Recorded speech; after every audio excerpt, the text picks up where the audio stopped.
Madame, monsieur, bonjour. Prise d'otage en haut d'une grue en plein centre de Los Santos.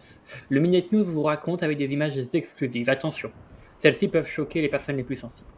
Un reportage signé Jake Austin et Carl Specter pour le Minute News. C'est dans la soirée du 6 juin, aux alentours de 22 h, qu'une prise d'otage mortelle s'est déroulée aux yeux de tous. Les deux agresseurs ont été identifiés comme étant Larry et Sami Bakardi. Les deux individus, visiblement en état d'ivresse, ont pour des raisons qui resteront inconnues, retenu deux civils en haut d'une grue dans le centre-ville de Los Santos. Les manœuvres offensives du LSPD menées par le chef de la police Andrew Banning ont permis de secourir les otages, mais ont aussi provoqué une issue tragique. Les deux hommes intoxiqués sans porte de sortie offerte par la police ont sauté et sont décédés de leur chute du haut de la grue.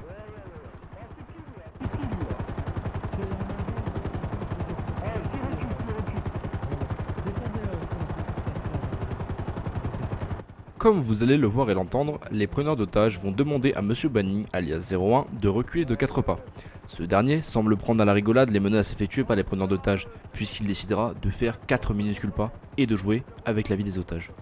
Reculer de 4 pas.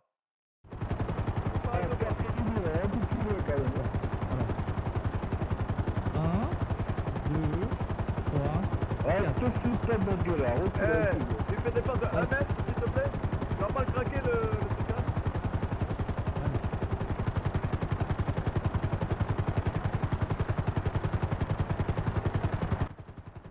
Nous avons réussi à recueillir les témoignages de Taylor et Daniel Scalaway, les deux otages. Écoutons-les.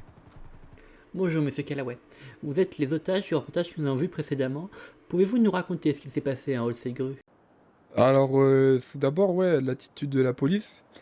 Je me suis pas senti vraiment protégé ou mis en sécurité par la police, notamment par des actions visant plus à provoquer ou à montrer leur force par rapport aux preneurs d'otages que plus en étant démocrates, quoi, plus pas très collaborateurs, quoi. Ils voulaient montrer qu'ils avaient une force de frappe plus puissante que la leur et que du coup, les preneurs d'otages n'avaient pas de quoi négocier et devaient absolument se soumettre aux requêtes de la police.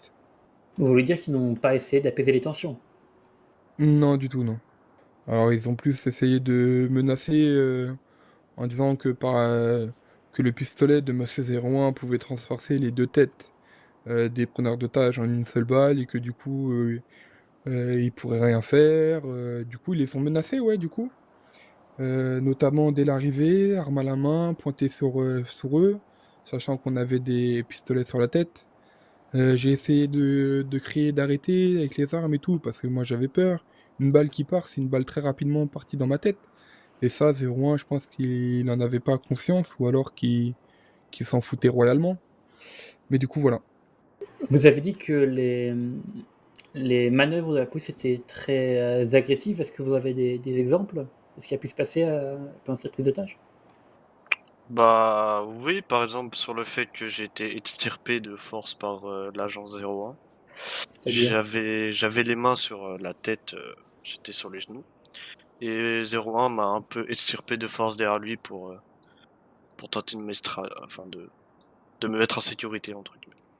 Mais Nous- au moment où il vous a pris par la main, est-ce que vous étiez dans une situation qui lui permettait de faire ça en sécurité? Non, malheureusement les deux braqueurs derrière nous avaient le tollé quand même dirigé en notre direction. Nous avions les preneurs d'otages derrière nous, Ouais, derrière nous. 01 était devant nous, et s'est avancé, sachant que les preneurs d'otages disaient arrêter d'avancer, reculer, tout ça. Il s'est quand même avancé, arme à la main, et a fait en sorte de passer entre moi et mon frère pour le tirer en arrière et qu'il puisse lui s'échapper. Bah franchement il a tout dit. À part le moment où 01 a tenté de les alcooliser plus qu'ils n'étaient de base. Ouais, c'est Pardon? vrai. C'est-à-dire, qu'est-ce que vous entendez par là? Bah en fait, comme vous le savez, les preneurs d'otages étaient déjà alcoolisés sur le moment. Et pour tenter de les dissuader, 01 leur a donné un petit whisky pour tenter de les amadouer.